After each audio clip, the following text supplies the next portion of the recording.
Morning guys, welcome back to my channel Arpita Sarkar vlogs and আজকের ব্লগটাকে এখান থেকেই শুরু করছি। আজকে হলো ফ্রাইডে অ্যান্ড আজকের দিনটাকে শুরু করা যাক। এখন দেখা যাক কী করি কী না করি। সকালবেলা উঠিনি, এখন বাজছে 12:30 আর আজকে অনেকটাই লেটেই উঠেছি। এবার চা দিয়ে দিয়েছি, চা খাবো এখন আরামসে, চা পা খেয়ে তারপরে দিনটাকে শুরু করবো। তো চলো ব্লগটাকে শুরু করা যাক।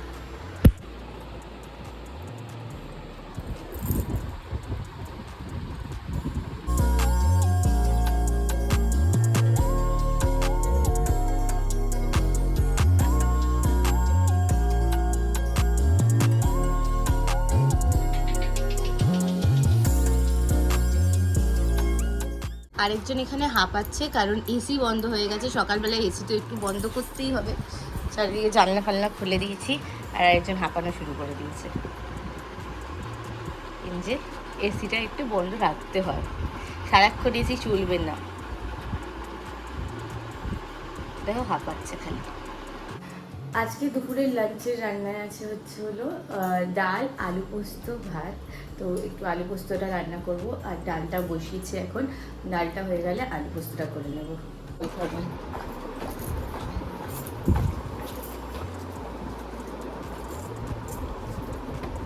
ঠান্ডা জল পেলে আর কিছু চাই না ওর।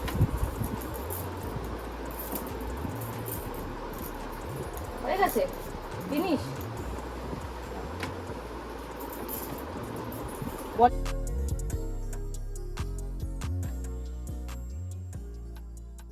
এখানে পোস্ত আর তিল দিয়ে আমি একটা মিক্সিতে পেস্ট বানিয়ে নেবো আর লঙ্কাও দিয়ে দেবো এর ভেতরে, কাঁচা লঙ্কা। এই যে আমি এখানে মিক্সিতে পোস্ত, তিল আর একটু লঙ্কা দিয়ে দিয়েছি 4-5টা। এবার এটা পেস্ট করে নেব। আর এদিকে আলুও কাটা হয়ে গেছে, আলু পোস্ত।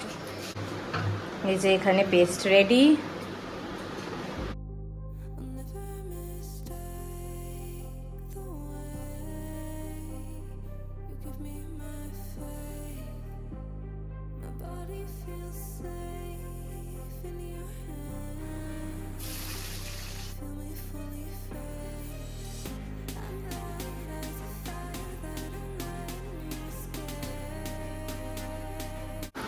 আমি আলু পোস্ত কোনোদিনও সাদা তেল দিয়ে ট্রাই করিনি, আমি নর্মাল পোস্ত দিয়েই করতাম।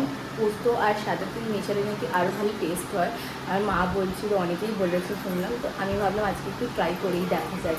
তো পোস্তর সাথে তিল মিশিয়ে দিয়েছি, দেখা যাক কেমন টেস্ট হয় খেতে। দেখা যাক।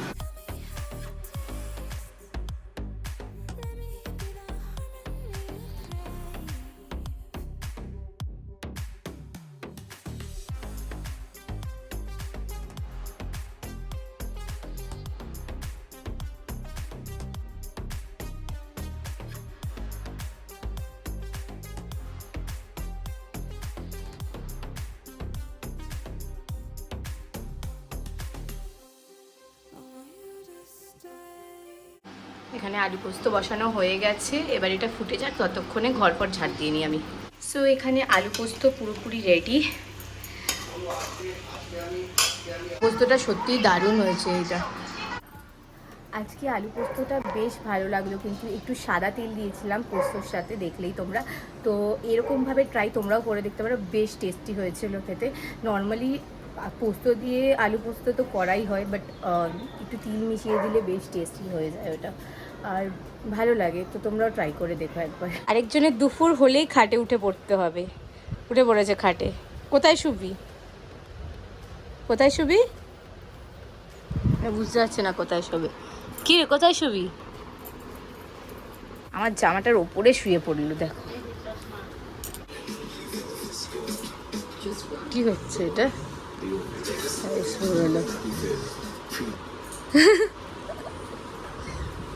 কি করছে এটা? এটা বুড়ি টিপেছে, আমি নয়, রিমোট টিপছে বুড়ি। এঞ্জেল শুয়ে পড়লেন। এটা ফেভারিট টাইম ওনার। এই যে ঘুমাচ্ছে, দেখো হাতের উপরে মাথা রেখে ঘুমাচ্ছে। কি হচ্ছে তোর? হাত অবশ হয়ে গেছে। এই যে শুয়ে শুয়ে নিজের ব্লগ দেখছে।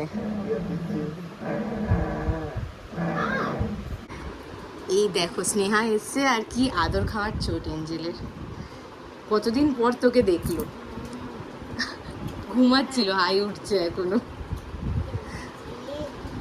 এই দেখো এই যে কোলে শুয়ে আছে স্নেহার। কি রে ওই হাতটা দেখ।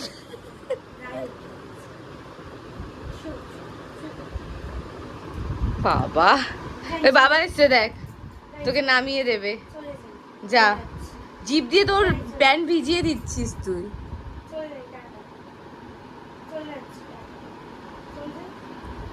ও ঠিক টের পেয়েছে, দেখছি তখন আমি শুয়ে আছি, দেখছি কি ও না ইয়ে করছে, এরকম মুখ দেখাচ্ছে, তখন বুঝতে পেরেছি। এই যে বাবা এসে গেছে, এখন ওর খাওয়ার টাইম। কি নামো, নামাবে এক্ষুনি তোমাকে। মুখটা দেখে কিন্তু ওয়েট করছিল বাবার জন্য, কতক্ষণে বাবা আসবে, সারাদিন খাইনি না ওই মানে ওই সকালবেলা বাবা যখন বেরোয় 10টার সময় খাইয়ে দিয়ে যায়, মানে পুরো একেবারে ভর্তি, পেট ভর্তি করে। এখন আবার খাবে। নাকটা শুকছে, কি শুকছে কি রে এঞ্জেল। তো এখন একটু এগ ম্যাগি বসাচ্ছি এখানে, আমরা দুজন খাবো বলে। আর রাজদীপ আর অঙ্কিত বেরিয়েছে একটু বাইরে, ততক্ষণ আমরা একটু ম্যাগি খাই। আমি ম্যাগিটা একটু অন্যরকমভাবেই করি, তোমরা জানো মেবি, যারা আমার পুরোনো ব্লগ দেখেছো আর কি জানো। একটু ডিম ভেজে দিয়ে তারপরে জলটা ফুটিয়ে ম্যাগিটা দিলাম। এবার একটু এটা ফুট ধরলে তারপরে আমি মশলাটাও দিয়ে দেবো, দিয়ে লাস্টে একটু ইয়ে কী বলে বাটার অ্যাড করে দেবো। That's it. সো এখানে এগ বাটার ম্যাগি রেডি দুজনের জন্য। এই যে এখানে ম্যাগি রেডি, নিয়ে যাই। সো বাচ্চা এখন 9:30 আর স্নেহা এই জাস্ট গেল, অ্যান্ড রাজদীপও গেল একটু ওদের ওইদিকে কাজ আছে বলে, ওদের পাড়ার দিকে। আর আমি এখন একটু বসে দেখি, একটু রিল্যাক্স করব আর এডিটগুলো কমপ্লিট করব। তারপরে ওইদিকে ডেস্ক আছে, একটা ডেস্ক পুরো নোংরা হয়ে পড়ে আছে অনেকদিন ধরে, ভাবছি ওটা ক্লিন করব, বা এই জায়গাটা পুরো ক্লিয়ার করবো, কারণ এই জায়গাটারও অবস্থা খুব খারাপ। আমার শরীর খারাপের পর আমি কোনো কিছু গোছাগুছি করতেই পারছিলাম না লিটারালি। এখন আমাকে সব এক এক করে একদিন করে এক একটা করে ক্লিয়ার করতে হবে। তো যাই হোক, এখন হয় এটা করবো নাহলে ওইটা করবো, যে কোনো একটা করবো। রাত হয়ে গেছে, বেশি রাত অবধি আমি কাজ করবো না, আজকে একটু রেস্টও নিতে হবে, কালকে সকাল সকাল উঠতে হবে, কারণ কালকে হসপিটাল যেতে হবে। সো ইয়া, আরেকজন এখানে ঘুমাচ্ছে এখন, এসি চালিয়ে দিয়েছি নাহলে হাঁপাচ্ছিল। এদিকে এসি চলছে আর আমি এদিকে ঘুমাচ্ছি। সো বাচ্চা এখন 10টা, অলমোস্ট 10টা বেজে গেছে অ্যাকচুয়ালি। আর একটু মুভি দেখতে দেখতে আমি ডিনারটা করে নিচ্ছি, কারণ প্রচণ্ড খিদে পেয়ে গেছে। রাস্তায় আস্তে আস্তে সেই 11টাও আসবে। তো আমি ডিনারটা করে নিচ্ছি এখন, আলু পোস্ত আর রুটি খাচ্ছি। আর রাজদীপ খাবে ঘুগনি আর রুটি। আমি আর কিছু এখন গোছাগুছি করলাম না, কারণ শরীরটা আর ভাল লাগছে না, টায়ার্ড লাগছে। কালকে আবার হসপিটাল যেতে হবে, সকালবেলা উঠতে হবে, তো বেকার আজকে আর অত খাটাখাটনি করলাম না। থাক, এখন এই ডিনার খেয়ে পরে ঘুমাবো। এই যে আরেকজন এতক্ষণ পর ঘুরে ঘাড়ে এলেন, আর এসে হাঁপানো শুরু। কি হলো, হাঁপাচ্ছিস কেন এত? কি রে, কোথায় গেছিলিস? এই জাস্ট বাড়ি এলো। গরম লাগছে? গরম আছে বাইরে? চিল্ড একেবারে, তাই চুল পুরো পেতে রয়েছে।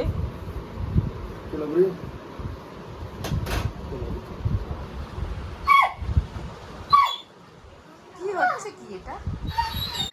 সো বাচ্চা এখন 11:30, আর এই জাস্ট একটা আম কেটে খেলাম। খুব মিষ্টি ছিল, প্রচণ্ড মিষ্টি ছিল। এই সিজনে প্রথম আমগুলো এত মিষ্টি আর এত ভালো খেতে লাগছে না, দারুণ লাগছে। যাই হোক, আজকের মতন ব্লগটাকে এখানেই এন্ড করছি। যদি এই ব্লগে কিছু ভালো লেগে থাকে, please do like, share and subscribe to my channel. দেখা হচ্ছে আবার একটা নতুন ব্লগ নিয়ে। Till then stay happy and bye by.